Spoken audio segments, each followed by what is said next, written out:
Bienvenidos, bienvenidas a nuestra emisión de Habla Educación. En esta oportunidad vamos a tratar un tema muy importante y muy pocas veces difundido, pero que tiene mucha trascendencia y influencia también en lo que se refiere a la inclusión y al desarrollo de nuestro país. Hay muchas personas que no pueden asistir o no están insertas en el sistema educativo en las edades que tradicionalmente se considera, pero encuentran en la educación básica alternativa una oportunidad para poder estudiar su educación básica ya mayores, ¿no? Para conversar sobre este tema, para conocer también la situación de la educación básica alternativa, qué se está haciendo en nuestro país, por qué es necesaria y todos los aspectos que debemos conocer.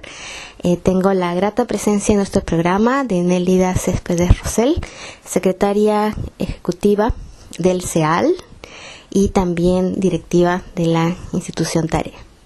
Muchísimas gracias y muchísimas gracias Nélida por recibirnos en tu casa y comenzaríamos entonces preguntándote la importancia de la educación básica alternativa y sobre todo en un país como el nuestro, con tantas desigualdades, con tantas brechas y falta de oportunidades también para un sector amplio de población.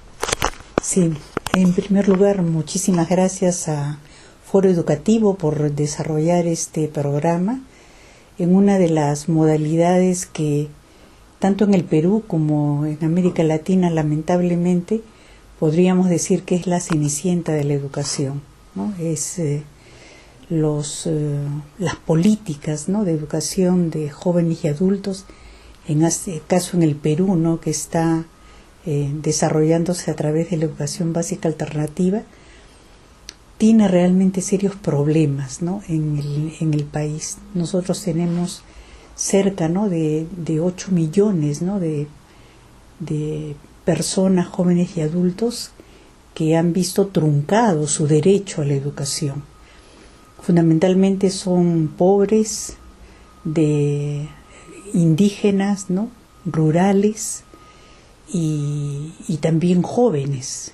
Y fundamentalmente ahora se está extendiendo inclusive una categoría que le llaman ninis, que son jóvenes que ni estudian ni trabajan, y eso en realidad es un grave problema para las personas, por supuesto, y para el propio desarrollo del país, ¿no? Porque al no lograr, ¿no?, el ansiado derecho a la educación, estos sectores difícilmente logran, ¿no?, una mejor inserción laboral, y indudablemente esto trae como consecuencia un problema en el propio desarrollo, ¿no?, del país, pero por supuesto del propio desarrollo personal y comunal, ¿no?, que eso es lo que nos importa. Entonces, en ese sentido, ¿no?, la educación básica alternativa, si es tratada con calidad, con pertinencia cultural, edad, geografía, ¿no?, puede de todas maneras ser una gran contribución a lo que es el desarrollo humano del país. Tampoco no cualquier desarrollo, ¿no?, el desarrollo humano del país. Por lo tanto, esa es la importancia de la educación, ¿no?, básica alternativa, y indudablemente se requiere, ¿no?, de políticas muy fuertes, muy coherentes para poder lograr el ansiado derecho a la educación de todos estos sectores, ¿no?, del país.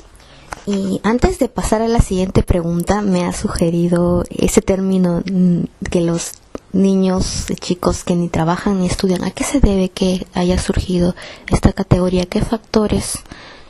Mira, en la actualidad cada vez más se exige una mano de obra mucho más calificada.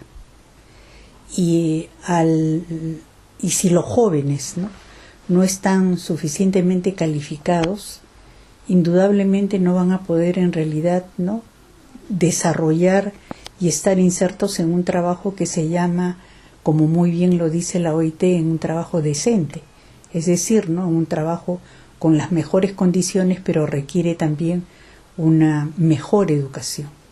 Entonces, esta categoría, ¿no?, de ninis que ni estudian, ¿no?, y por lo tanto tampoco pueden trabajar, está acrecentándose en América Latina. Y esto tiene que llamarnos muchísimo la atención. En el año 2009, cuando se desarrolló, ¿no?, la conferencia de jóvenes y adultos, la Confitea, llamó mucho la atención, ¿no?, el avance tanto en América Latina, en África, ¿no?, de esta categoría, debido a que ahora hay una mayor, como te decía, una mayor tecnificación. Y si los estudiantes, ¿no?, no logran una adecuada inserción, mejores capacidades laborales, organizativas, difícilmente en realidad se va a poder enfrentar el problema de pobreza en la región latinoamericana y por supuesto también aquí en el Perú.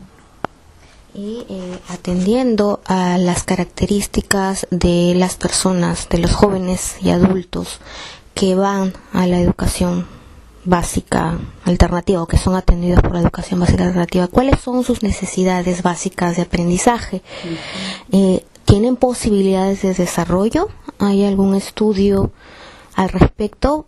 Porque, bueno, ayer estuve en un congreso y una de las estudiantes manifestaba, ¿no? Queremos que la educación que se nos dé sea competitiva. Muchos de nosotros tenemos metas, tenemos sueños, pero a veces sentimos que lo que recibimos no nos puede ayudar a cumplirla, ¿no? Mira, yo quiero referirme a 3 experiencias que para mí son muy valiosas, ¿no? Hace muy poco el ministro de Educación de Brasil, ¿no?, señalaba que si bien es muy importante el desarrollo de capacidades, de aprendizajes para el trabajo, debería ser igualmente importante para todos los estudiantes, no solamente para la educación básica alternativa, ¿no?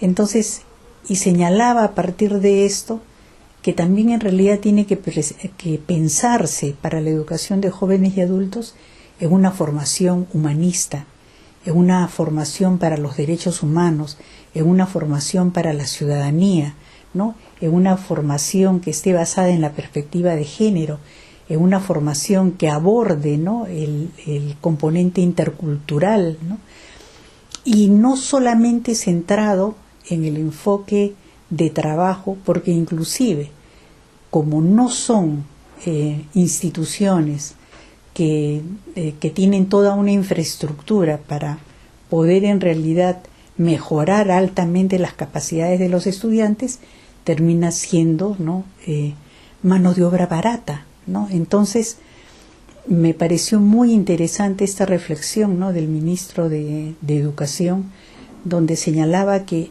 hay que pensar también, ¿no?, en una formación integral, humanista, para todos los sectores y especialmente para la educación de jóvenes y adultos, y no solamente ser pensada como una mala educación y de mano de obra barata. Esa es una primera, ¿no?, experiencia que me parece muy importante reflexionar, ¿no?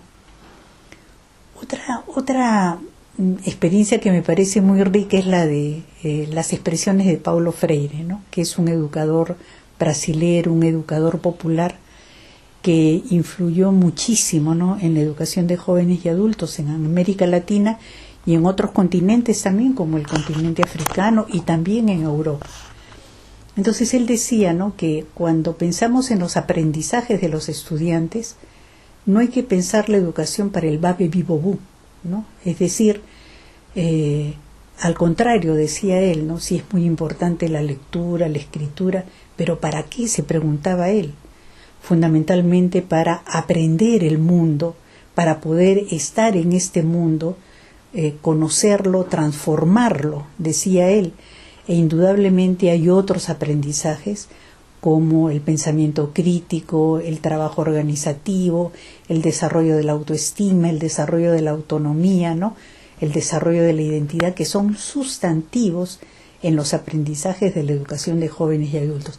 Es decir, ¿no?, hay que quitarse esa mirada de una educación pobre para los pobres. No, hay que pensar la mejor educación para todos estos sectores que han sido excluidos, ¿no? No solamente de su derecho a la educación, sino su derecho en general, derechos sociales, culturales.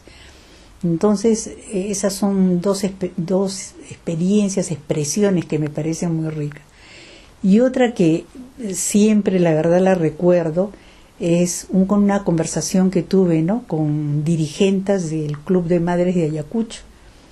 Y una de ellas con mucha claridad decía, ¿no?, yo soy una dirigenta, ¿no? Yo conozco muchísimas cosas, sé cómo dirigir, liderar, hacer incidencia, movilizarme, organizarnos, analizar la situación, ¿no?, de mi club, de la situación del entorno.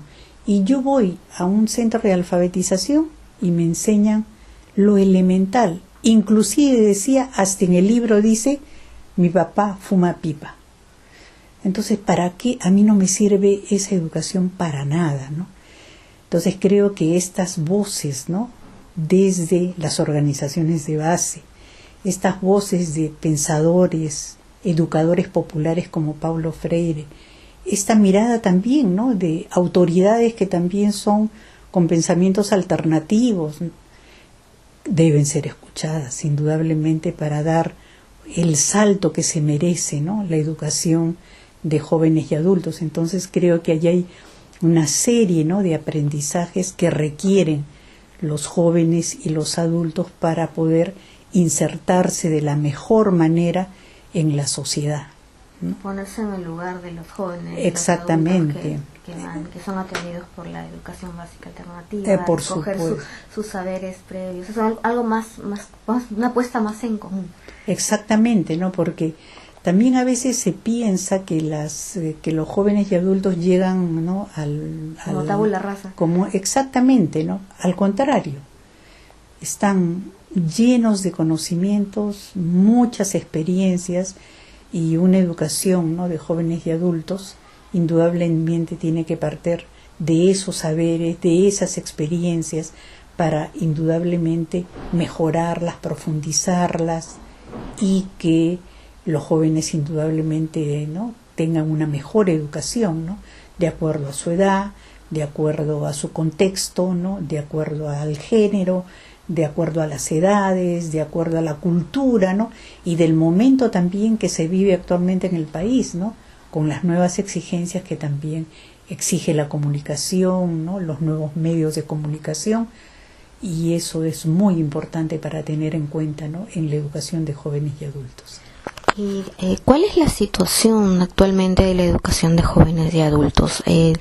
Para llegar a ser la EVA, ¿no?, la educación básica alternativa, tener una dirección general de educación básica y alternativa, ha pasado mucha agua bajo el puente. Hemos tenido una serie de nombres como la EBJA también, ¿no?, desde hace más o menos unos 40 años atrás. Así es. Como que se ha ido gestando hasta llegar a ser lo que es ahora, pero ¿cómo estamos? ¿En qué momento actual estamos? Mira, tú abordas un aspecto muy interesante de lo que es la historia, ¿no?, de la educación de jóvenes y adultos en el país. Nosotros hemos tenido muy visibilizado, ¿no?, en gobiernos anteriores la educación de jóvenes y adultos como tal. Y tú sabes muy bien que cuando uno tiene un nombre, ese nombre le da visibilidad al actor y le da visibilidad también a las políticas. Pero luego en realidad se fue ¿no?, acuñando este nuevo nombre de la educación básica alternativa, que inclusive comprendía la educación de niños que estaban en realidad fuera también del sistema. A su vez también comprende el programa de alfabetización y el programa, ¿no?, propiamente también de los adultos en los sectores intermedios, medios y altos. Lo que era en un momento el PEVANA y el PRONAMA. Exactamente, ¿no? La alfabetización, ¿no?, era el PRONAMA. Ahora, pero yo lo que quiero señalar es lo siguiente. En América Latina la mayoría de los ministerios tienen en realidad direcciones de educación de jóvenes y adultos. ¿Por qué? Porque es importante esta visibilidad. Aquí, por ejemplo, ¿qué ha pasado en el Perú? ¿No? Ha pasado que la educación básica regular no ha asumido a los niños y a los adolescentes que en realidad estaban fuera del sistema. Entonces se requiere también tener una renovación de lo que es la EBR, para que con programas flexibles, con programas abiertos, pueda, con todo el derecho que merecen los niños, y que son fundamentalmente también niños que están trabajando, niños y niñas que están trabajando, sean atendidos con toda calidad por la EBR.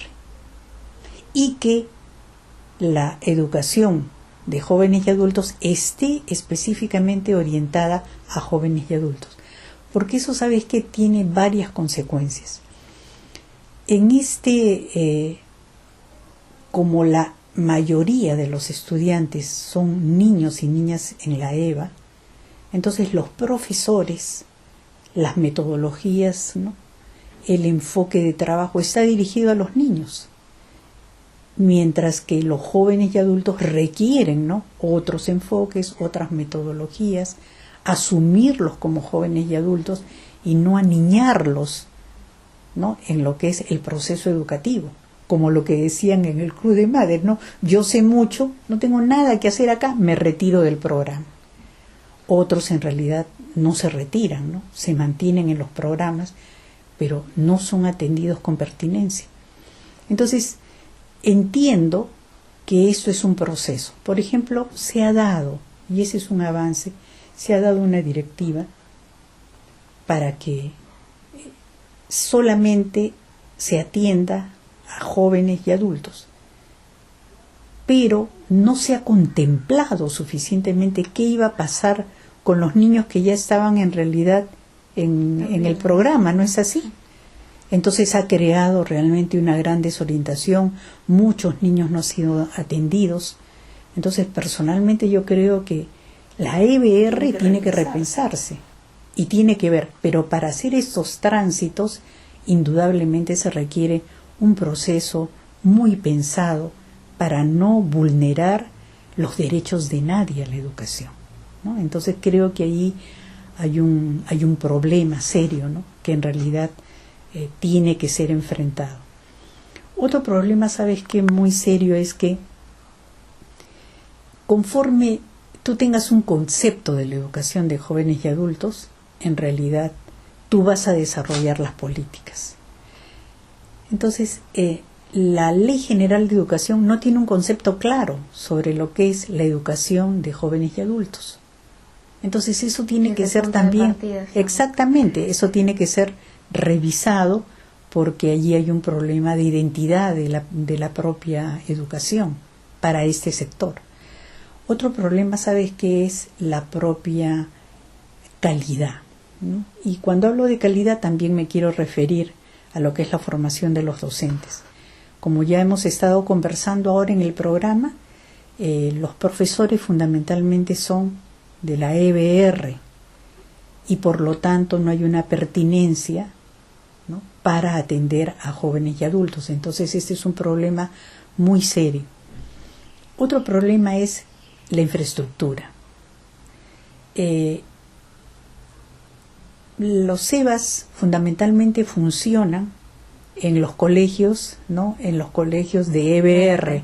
Que son EBR durante el día. Exacto, son durante el día. Entonces, la famosa escuelita nocturna que quiso en realidad enfrentarse, ¿no?, para que en realidad no se desarrolle de esa forma y puedan haber un conjunto de programas flexibles, sigue como escuelita, sigue de alguna manera, porque no vamos a decir que es lo mismo, ¿no?, pero hay una tendencia a hacer una escuelita nocturna. Entonces, ¿por qué? Porque se requieren pues una infraestructura para atender de manera flexible a jóvenes y adultos que están en el programa. Y no te hablo de la EBR, que ya te he señalado que también tiene que hacer su modificación para que de manera flexible pueda atender a niños y adolescentes, ¿no?, de ese nivel. También sabes que hay un problema muy serio en el tema del financiamiento, es otro tema, ¿no? que es muy serio, nunca ha recibido la atención que debería de tener, y cuando hubieron muchísimos millones en el país, ¿no? para poder atender la educación de jóvenes y adultos, se centró en la alfabetización, pero estos programas, como ya sabemos, fueron totalmente politizados, ¿no? Y sirvieron para campañas políticas, para decir que se había erradicado el analfabetismo en el Perú. No es así, en realidad se fraguaron cifras y eso no puede volver a ocurrir. Sin embargo, ¿no? Yo creo que también, así como te estoy señalando que hay problemas de la identidad, que hay problemas de la calidad, que hay problemas en la formación del docente, en la pertinencia, ¿no? de la propia educación, en la infraestructura, en el presupuesto, también es un problema, hay problemas de enfoque, ¿no? O sea, si tú estás atendiendo a jóvenes y adultos que también están insertos de alguna manera en algún trabajo, no puedes abordarlo solo desde la educación formal, ¿no? Tienes que tener una relación con la educación comunitaria, con la educación informal, tienes que incorporar programas de salud, es decir, tiene que haber una visión intersectorial para poder abordar de la mejor manera la educación de jóvenes y adultos. Entonces, pero sin embargo, mira, yo creo que hay también motivos de esperanza, ¿no? Hay motivos de esperanza, hay varios aspectos que en realidad se han venido avanzando, ¿no? Desarrollando. Lo primero, por ejemplo, que el PRONAMA, que era un programa que se manejaba de manera aislada, ahora en realidad es parte de la DIGEVA.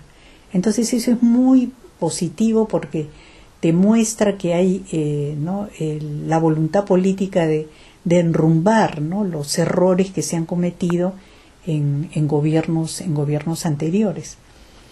Por otro lado, también hay una serie de fuerzas en relación al currículum, ¿no? Hay una directiva que ha salido hasta el 2016 donde señala, ¿no? que todas estas situaciones que yo te digo, ¿no? de una educación para la ciudadanía, una educación para los derechos, una educación, ¿no? que también aborde el tema del pensamiento lógico, ¿no? las capacidades también organizativas, sociales, también están siendo, ¿no? Hay pasos que se están dando y que están siendo realmente abordados. Un tema que también me parece muy importante es todo lo que tiene que ver con esto que te señalaba de darle una mayor identidad a la educación básica alternativa, atendiendo, ¿no? a los jóvenes y adultos. Otro aspecto también muy importante es la visión cultural, ¿no? Ahora se ha señalado y se están desarrollando programas de educación básica alternativa en los idiomas quechuas, en la Amazonía, ¿no? Entonces creo que todos estos, ¿no? Exactamente, ¿no? Entonces yo creo que todos estos son motivos indudablemente de esperanza. Y se requiere no retroceder frente a esto, porque el problema nuestro en el país de las políticas es que termina un régimen, se vuelve a modificar, ¿no? Al contrario, ¿no? Creo que ahora se han dado pasos muy interesantes. Tenemos estudios muy valiosos, por ejemplo, que ha desarrollado Dina Kalinowski, ¿no? De mucha mayor profundidad, los mismos que Armando Ruiz, ¿no? Exdirector de la DIGEVA, y que allí hay una serie de pistas, ¿no? En lo que yo te estoy señalando, que pueden y deben seguir desarrollándose, ¿no? Y frente también a los desafíos y esas debilidades que... Exactamente, claro que sí. Y a mí me gustaría que nos hable sobre las experiencias desde la sociedad civil en el Perú y en América Latina. Usted forma parte del CEAL, de la directiva del CEAL, es la secretaria ejecutiva, si no me equivoco, ¿no? Entonces yo quisiera que nos cuente sobre la labor del CEAL y sobre esta campaña que tiene a nivel de América Latina y el Caribe por la educación de jóvenes y adultos. Mira, durante este año ha habido muchas iniciativas que se han desarrollado desde el Consejo de Educación de Adultos de América Latina, que hoy somos Consejo de Educación Popular de América Latina y el Caribe, y con otras redes, ¿no?, muy valiosas como el ICAE, la Campaña Latinoamericana por el Derecho a la Educación, organizaciones de mujeres, ¿no?, como es la REPEN, y también, ¿no?, el Foro Mundial de Educación, Flaxo. Es decir, no somos un grupo bien amplio, ¿no?, de redes que hemos apostado este año a hacer incidencia en el tema de la educación y especialmente en la educación de jóvenes y adultos. Como tú bien sabes, ¿no?, se ha venido discutiendo los nuevos objetivos del milenio y lo que es el desarrollo sustentable, ¿no?, lo que se le llama el post-2015. Entonces, para eso nosotros hemos desarrollado un programa fundamentalmente de 5 puntos, ¿no?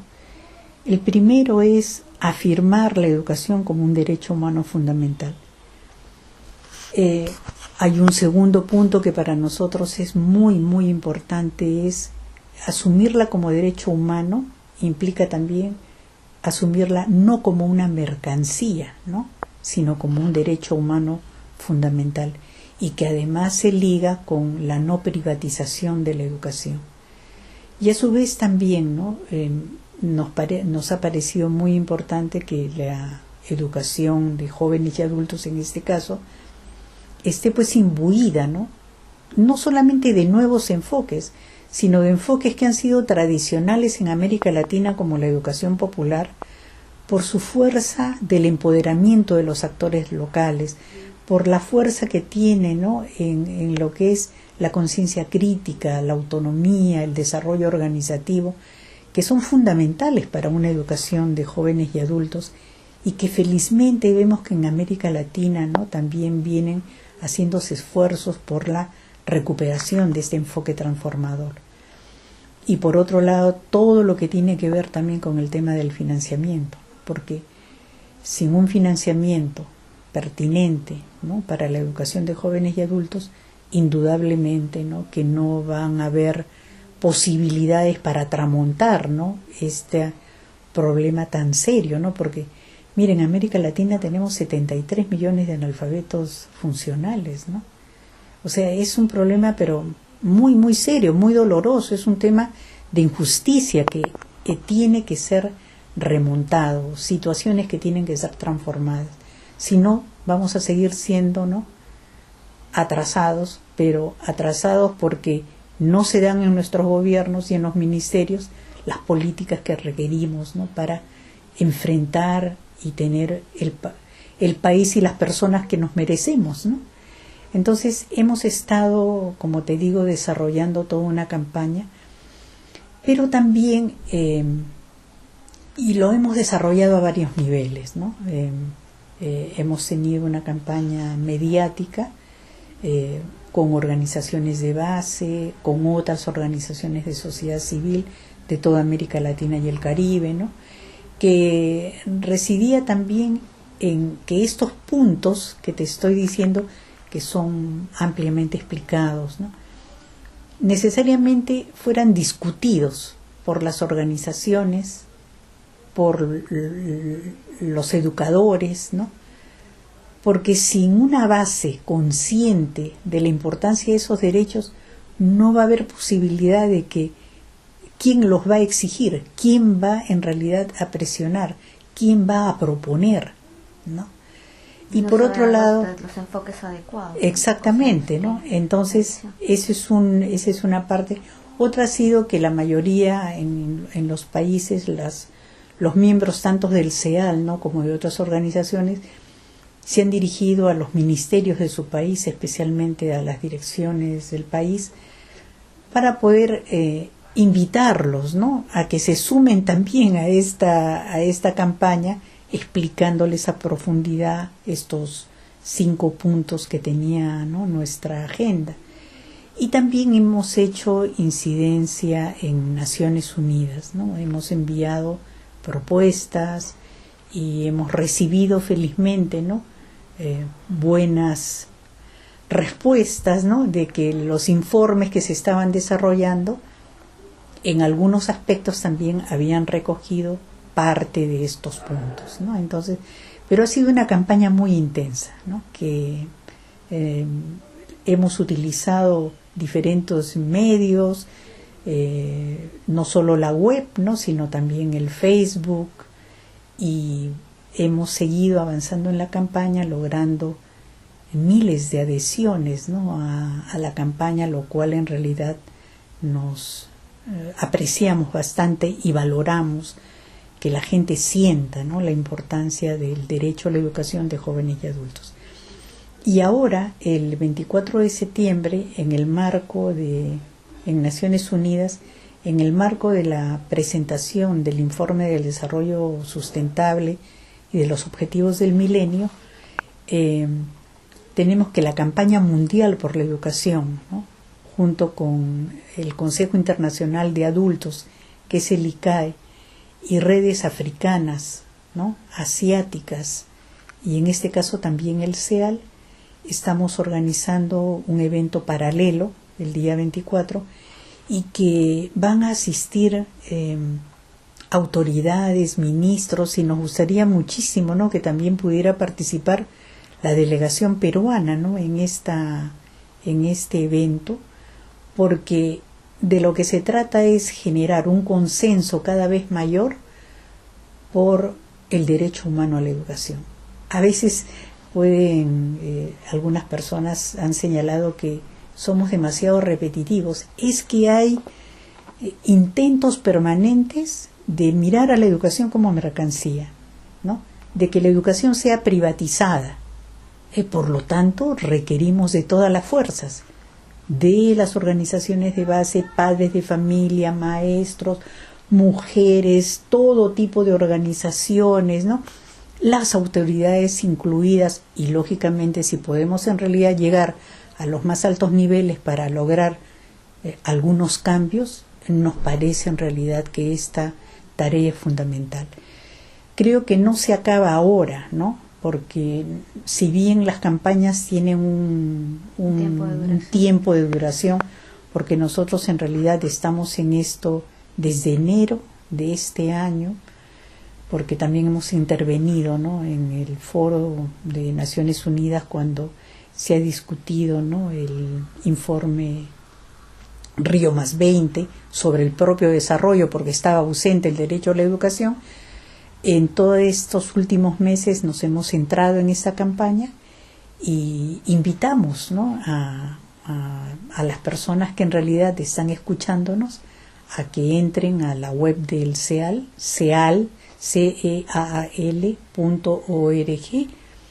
y que se sumen a la campaña, porque esta es una campaña de todos, porque mientras se aborde, ¿no?, de la mejor manera el derecho a la educación de jóvenes y adultos, estaremos pues pensando de verdad en políticas de inclusión. Si no, es retórica, y no queremos retórica. Así que los invitamos a ser parte también de esta campaña, que es suya y es nuestra. Unamos fuerzas porque el derecho a la educación de calidad, con equidad, para todos y todas, y a lo largo de toda nuestra vida también. Exactamente, Carlita. Perfectamente lo has dicho tú, porque ese es uno de los enfoques fundamentales, ¿no?, una educación a lo largo de la vida. Y siempre decimos, ¿no?, como decía nuestro Gabriel García Márquez, de la cuna a la tumba. Muy bien, muchas gracias. Gracias. ¿Algunas palabras finales que quisiera agregar? Sí, yo quisiera hacer una invitación muy especial a los docentes de la educación básica alternativa.